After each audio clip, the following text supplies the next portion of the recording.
I was told, naggrabe naman din kasi itong ambisyon na ito. Impeach VP Inday and then sail into the vice president's office. Suddenly, you're the vice president, di ba? Nakakaloka. Ambisyon talaga. And then, after that, who knows? Become the president after President Marcos. Parang nakikita mo talaga na kumikislap-kislap yung mata ni Speaker. Dreaming of the day when he now becomes president or vice president. Ay, hindi kaya madali nilang paano. Kumbaga, if VP Inday stands in your way, my gosh, don't expect her to go quietly because we won't let her go quietly.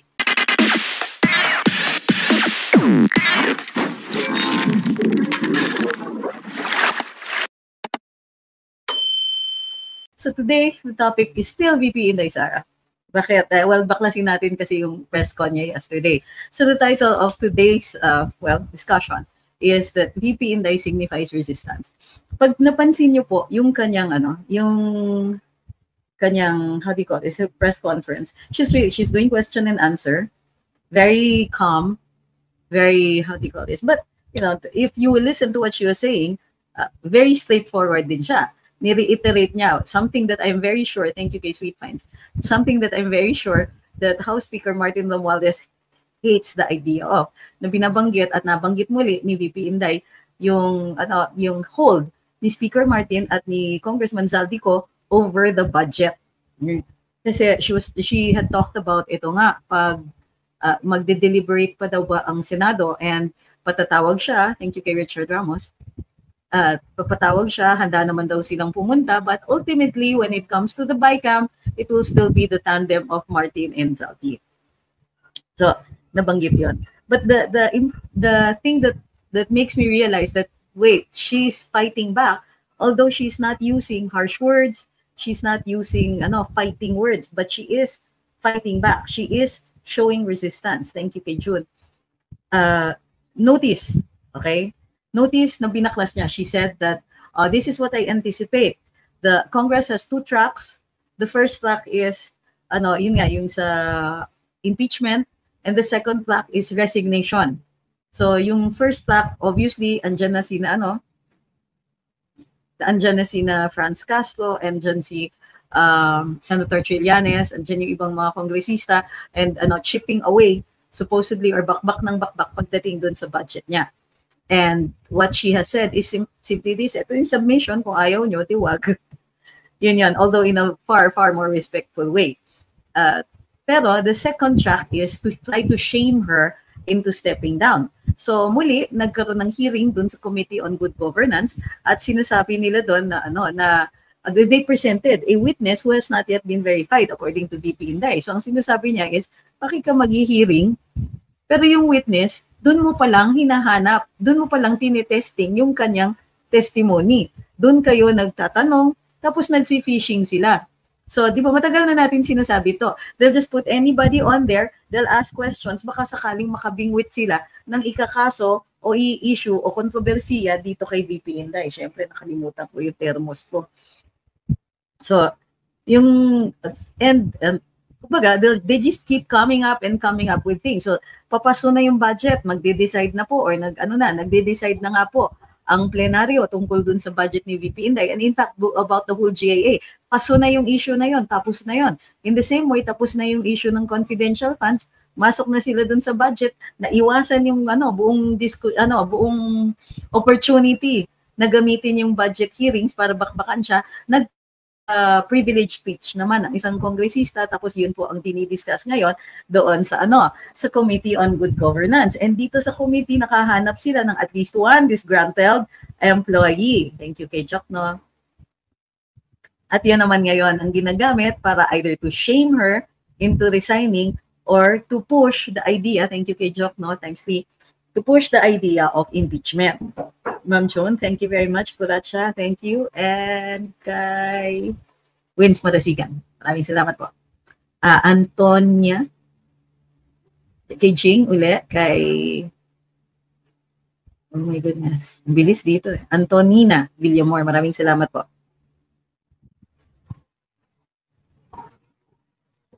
Okay, next. Is there a chance, sabi ni Fire? Thank you kay Kuracha at kay Roman. na maibalik ang original na proposed budget ng OVP pagdating sa Senado. Look, the Senate doesn't overrule the House. The Senate and the House have to concur. That's why there's a BICAM.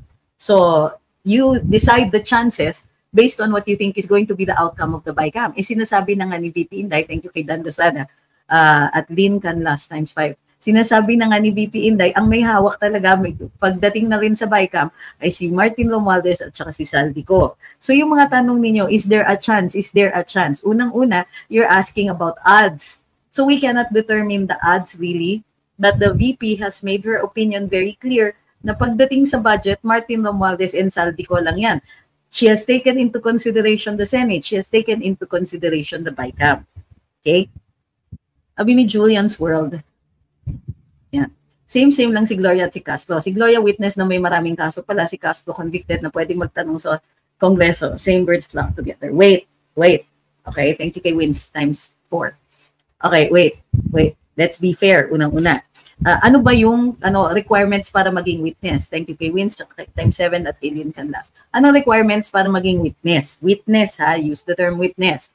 So, ang witness is a person who appreciates who has appreciated or has appreciated an event using their senses. Okay, an event, a person, and so on. So you're an eyewitness if you see something happen. You're an ear witness if you hear something that has happened. Nakalagay ba doon na requirement na wala kang kaso para maging witness ka? Hindi din. Okay, but ang sinasabi dito ni VP Inday is there is motivation for her. Lalong-lalo na magka-count yung motivation na yon dun sa pagtitimbang natin ng ebidensya ng testimony. Yung testimony niya is evidence. And therefore, motivation is going to be a factor in determining whether or not this person is telling the truth. However, the best evidence will be what substantiates it. Okay, now witness mo, nakita mo. If there is something in addition to your testimony that substantiates it, mas mabigat. So, she was trying to use the envelopes. Ang problema, there is no chain. There is no chain of evidence. There is no record of how it changed hands. It came from the USEC, it came from the SEC or whoever. Kailangan ma-establish yung chain of evidence na yun. Kailangan rin ma-establish yung purpose. Kasi nag-a-allege siya ng corruption eh. Pero hindi niya masabi. She didn't even know what was in the envelopes, and she didn't inquire as to what was in the envelopes or what the motivation was for giving her those envelopes. In short, it's a story with too many holes. It isn't conviction or even the fact na may mga kaso siya that makes her not so, well, it adds to the lack of credibility. But to become a witness, hindi po nire-require na wala kang kaso. Okay? What is important is the appreciation. Unfortunately, yung appreciation nga niya limited. She did not speak to the secretary about it, or the VP. Her interactions with the undersecretary were very limited kasi she's trying to look good eh. Nagpapakita siya na, ay, hindi ko alam yun naman yan. Ay, I just put it away. Hindi siya interesado. Bubuksan niya yun kung mukhang pera siya eh, di ba? Parang ganun ang pinapalabas niya dun sa kwento niya. But because nagkasalu-salungat na yung kwento niya, trying to avoid some pitfalls, ayan, nagmukhang pansit canton na yung kanyang and there is no logical progression in her testimony. So yun po yun, hindi yung wag po natin ibabash ang mga tao because they have cases, kasi kung may kaso ka, it doesn't necessarily mean na guilty ka. In the same way na kung may notice of disallowance ka, hindi necessarily ibig sabihin na tinago mo yung pera, ninakaw mo yung pera, you misuse the money. No, you have to finish the process. So yung mga having cases, that is not a reason for us to bash anybody kasi anybody can have cases. We can file cases no matter how badly constructed your case is. So magkakakaso yung tao na yun. Sabi ni Brank Moss, tumambay ka dito ng madalas kasi every time na lang sinasagot namin yung katanungan na yan. Bakit ang convicted sa hukuman na upo pa? Convicted lang siya sa regional trial court. Hindi pa siya convicted by final judgment kasi inappeal niya yung kaso niya.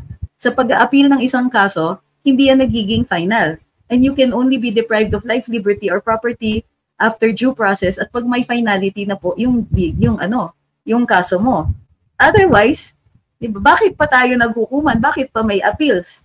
Di ba kung mababaliwala yan? However, in most cases talaga, nakukulong pagka after the regional trial court conviction. Pero you can apply for bail pending appeal. Okay?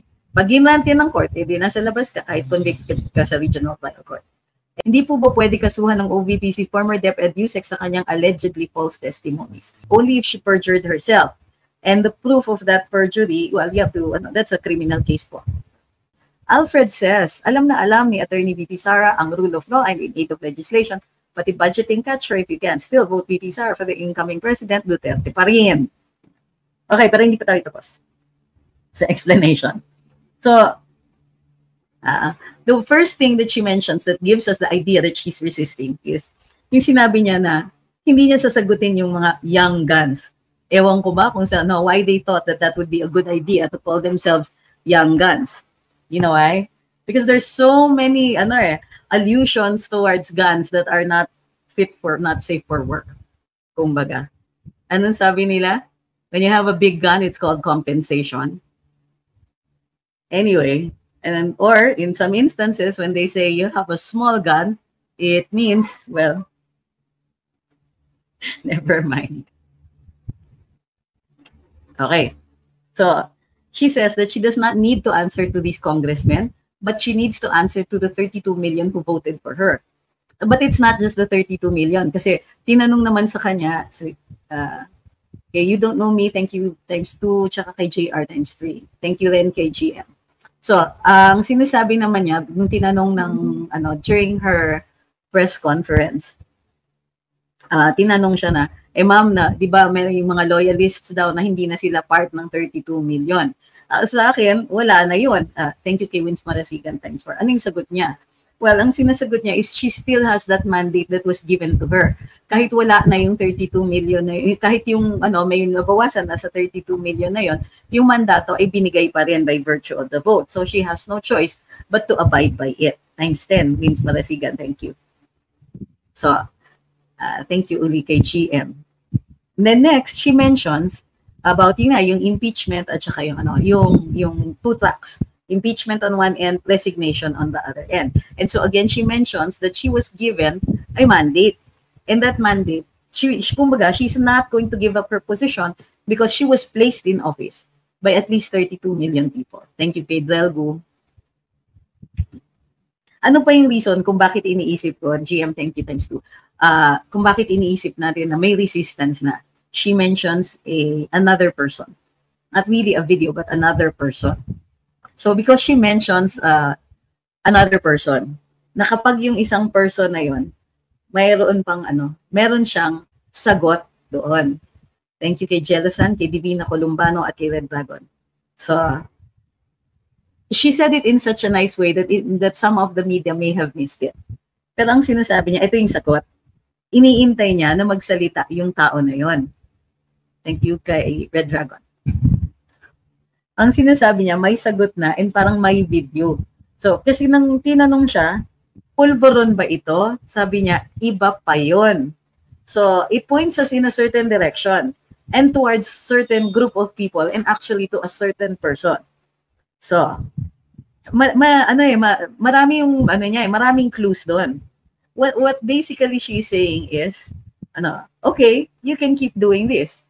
But if you stray into a certain area, may sagot ako dyan. So what is that? It's not a threat. It's a promise. It's a cause and effect. Pag may nangyaring ganito, may ganitong consequence. Okay?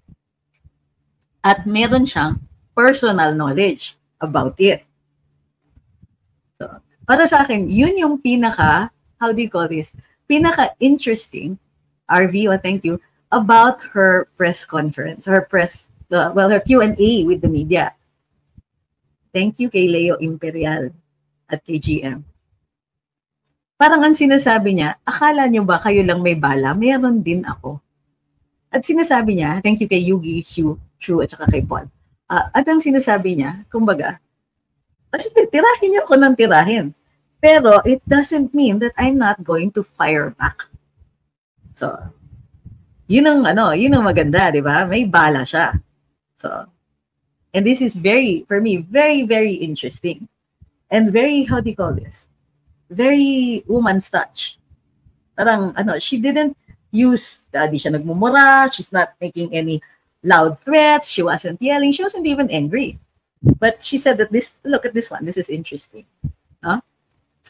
So, ito yung masaya pa niyan. She doesn't say that that's the only one. She says, merong video. Hindi niya sinabing may isa pa o may ganito. DK Ramsey times 5, thank you. In other words, pag sinabi niya may bala siya, hindi rin niya sinasabi na iisang pouch lang yan. Okay. So yun yung interesting doon. And the nice thing about her is that she's going to push through that she can supply it. In other words, if it happens, asahan ninyo, may lalabas. She does not make empty promises. Iba si VP Inday sa tatay niya. Si former president, lalaki yan eh. And like any other guy, may bluster yan. Pero yung totoo, may pagkapusong mamon din. Halimbawa, nagalit siya pag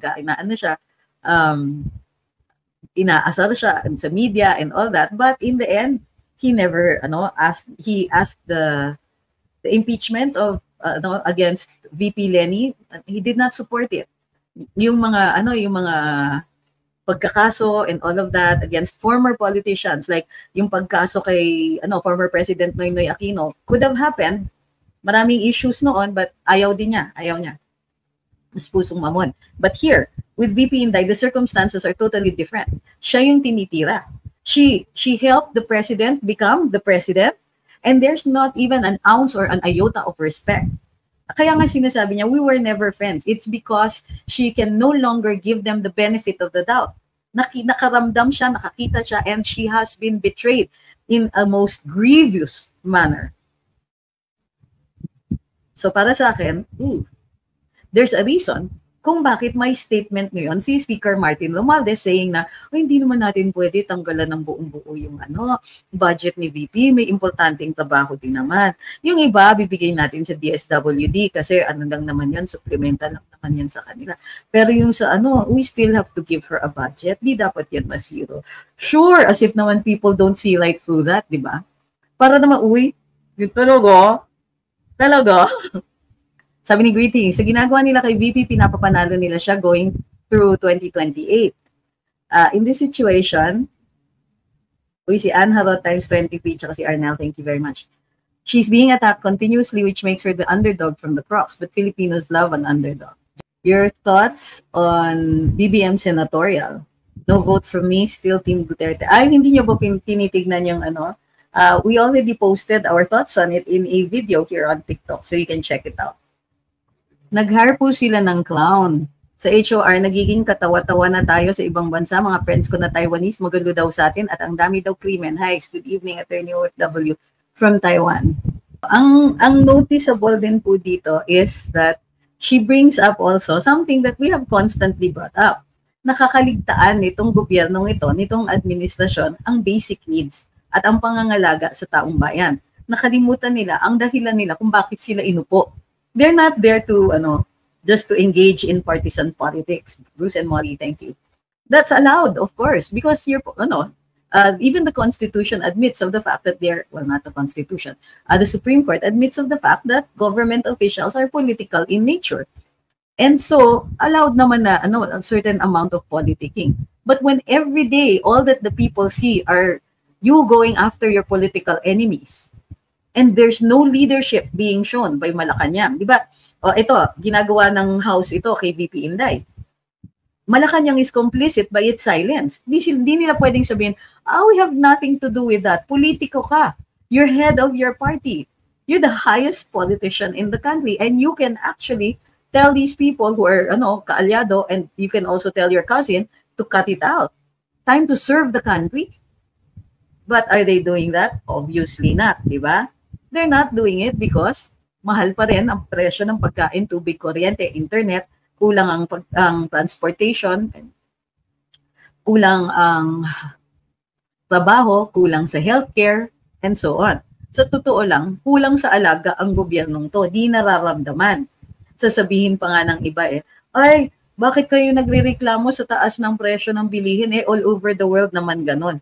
Pero dito sa Pilipinas, the economic conditions are such that pag tumataas ang presyo ng bilihin, lumalayo dun sa abot kaya ng ordinaryong mamamayan, and worse, ang yumayaman ay yumayaman na. So there is no trickle-down effect, assuming that you can still claim that the economy is good. Thank you kay Ma'am Ann Harot, times 10. At kay Ma'am Ann ulit.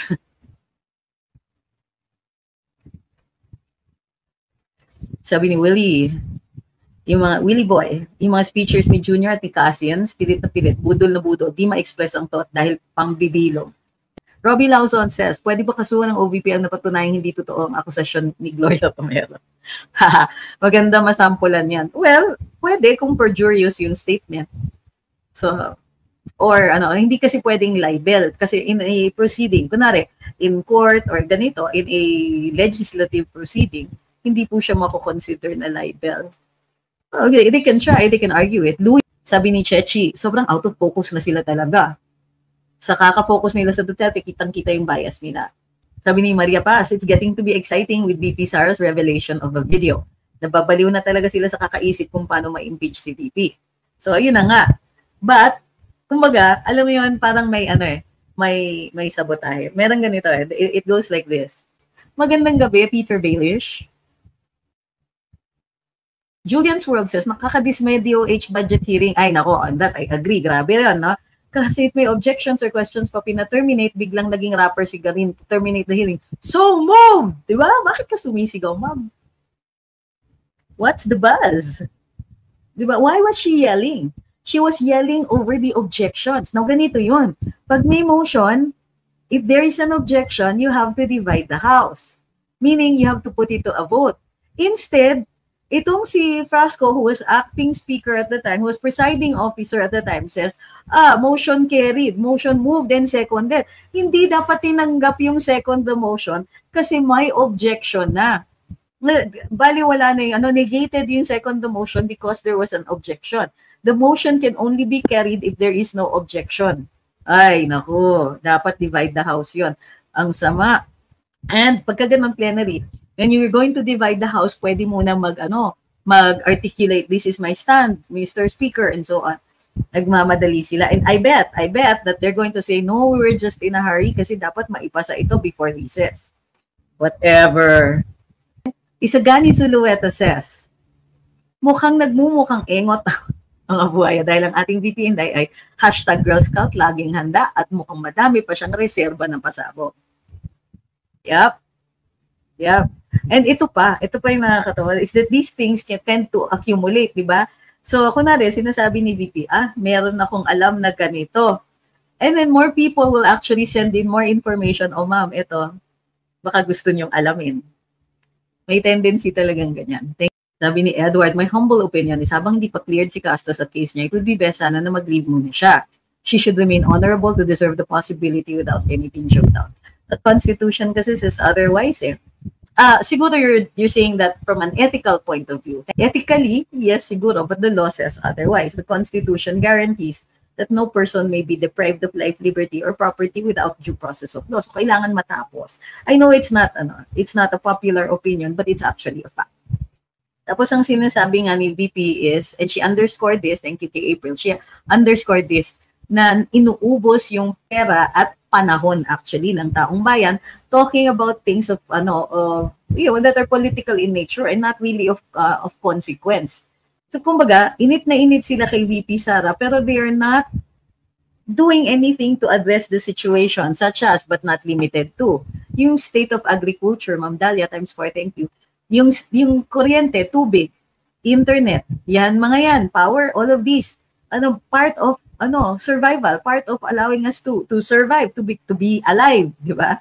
Thank you kay Pinky. But hindi nila inaatupag yon. And in fact, they always have their eye on the next thing, the next elections.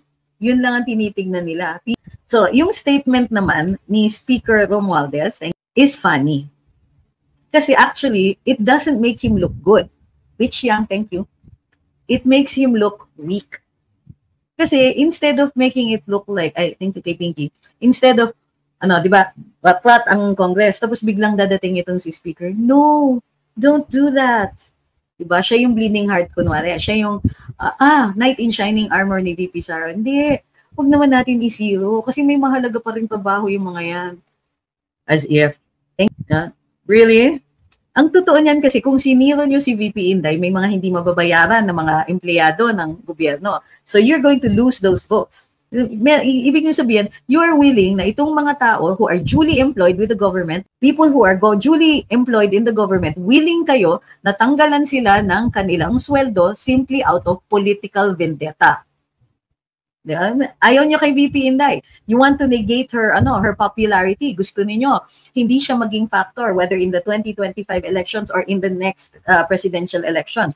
And ang feeling nila is as long as she's there, she's a bar to them achieving their dreams of perpetual power. Hindi nga sila, what are the developmental projects? May nakita ba tayo in very recent times? In the past few months, hindi kasi nila nilalagay lahat eh. Nag-ribbon cutting ba ng major infrastructure project si President Marcos recently? Yung aside from the Duterte projects. Wala akong nakikitang ganon lately. Di gaya dati eh, dami-daming sabi ni For the Nation, nagmumukha siyang Buddha. Not a good look actually. If you're a politician, hindi maganda yung overweight ka, hindi maganda yung, diba, it makes you look greedy, sorry. And, we shouldn't really judge people by their appearances. Pero naman, diba, not a good look talaga. I was told, naggrabe naman din kasi itong ambisyon na ito. Impeach VP Inday and then sail into the vice president's office. Suddenly, you're the vice president, diba? Nakakaloka. Ambition talaga. And then, after that, who knows? Become the president after President Marcos. Parang nakikita mo talaga na kumikislap-kislap yung mata ni Speaker. Dreaming of the day when he now becomes president or vice president. Ay, hindi kaya madali nilang Kumbaga, if VP Inday stands in your way, my gosh, don't expect her to go quietly because we won't let her go quietly. Then neither will she. As you can see, based on that press conference, she is resisting. Ba't ako susunod dito sa mga kongresista? 32 million yung naglagay sa akin dito sa opisina ko. Bakit ako aalis? I did not do anything wrong. Thank you, Kuya Zika, at kay Chechi. I didn't do anything wrong. Trabaho lang kami ng trabaho dito sa OVP. Pagkatapos kayo, they're just looking for a fault. You're fishing for something, wala naman silang ginawang mali. So they have to exaggerate. They have to make up the kwento. Or they have to take in people who hindi naman buo yung story, hindi naman marunong magkwento, walang ebidensya, tapos ito pa, very, unreliable, and clearly a troublemaker the way she was painted. Diba?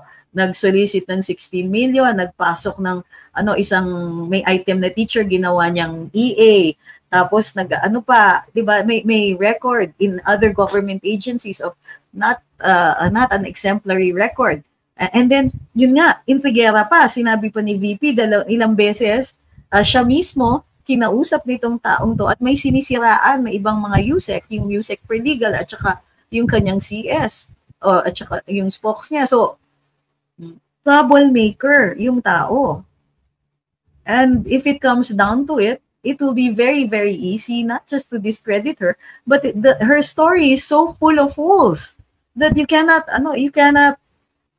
make sense out of it. Yung kongreso na nga, yung mga congressman, sila na po yung nagtatanong para mahubog yung kwento.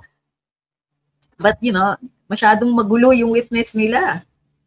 And my gosh, di ba? Hirap naman i-explain ng kanyang mga envelopes. Hindi naman niya binuo yung storya. Thank you kay Paul. So yan, yun. She's pushing back against the young guns, kumbaga. She's answering and she's refusing. Hindi siya nagpapasangkalan. She's refusing na ikasangkapan siya. Ikasangkapan siya nitong mga goons. Sorry, Congressman. Naubo lang, kayo naman. Hindi siya nagpapakasangkapan dun sa mga political interests ng iba. At meron pa siya, di ba? Meron pa siyang by the way, iisa lang naman ang handler. ni Senator Hontiveros, ni Trillanes, at saka ni Franz Castro. At si Franz Castro pa daw is serving 2 masters. Sa akin, ang daming siyang, ang daming yung mini pasabog. Thank you, kay Faye. Mini pasabog, yung mga padaplis na ganon. It's so much fun watching her and listening to it. Yung mga nilalabas niya. It's so much fun. Rodolfo Del Valle says, tanong ko lang, kung sino ang mas higher ups ang HOR po by Senate, hindi po co-equal sila. O parehas po ba? Co-equal. Co-equal po sila. Kaya nga concurrence ang kailangan on any legislation. That's why may BICAM. Zaide Torgerson says, correct, sabi pa ni VP Sara, wala pa daw silang ikaso sa kanya, kaya daw nila ginagawa sa Kongreso ang imbitahan siya. Sabi ni Yapeto, I'm from Solid North, pero Solid VP Sara kami. Wow. Sabi ni Bea Cervantes Canilaw, si Aling Gloria, konti na lang ang nalalabing panahon sa mundong ibabaw. Nagpagamit pa sa mga crocs. Grabe si Ma'am. X Lima says, nung sinabi ni VP Sara, nang tinanong siya na, yun ba yung Polvoron video, ay sinabi pa niya, iba pa yun. Ibig sabihin nakita na ni VP yung Polvoron video. I think the world has seen it. Naaliw ako nung binansagan niya si FPRD na jarhead. Kasi tinanong siya, thank you Ma'am Bea, thanks for, tinanong siya kung ano daw ang times 8 pala, kung ano daw ang in-advise ni PRD sa kanya. Si PRD, sabihin lang niya, patulan mo, kasuhan mo. Sulsul pa talaga. So, hindi ko alam dun sa mag-ama. Julia's World says, sana dinisclose din ni VP kung sino yung lumapit sa kanyang congressman na nagtanong, magkano naman sa amin dyan? Pangalanan na para makilala namin. Syempre bala yan. Ba't naman yung papangalanan ngayon? Ano yung advantage? Pag naglalabas ka ng information, it has to be strategic. Matagal ko nang sinabi sa inyo yan, di ba? You don't give away your information like that. There has to be a point. So you score against your enemies. Good. Maglabas ka talaga. Pero kung wala sa timing, wala lang dahil meron ka and these are all in your head and you just want to unload. Ay, wag. Sayang. Pag nakaisip na naman sila na may panibago silang ibabakbak kay VP Inday na inventong-invento naman nila, yun, that's the time. Pangsalag mo yun. You're trying to foist this Gloria woman on me? Ito. Di ba dapat ito yung pinapansin ninyo? Yan. Dapat may point. Dapat may strategy yan.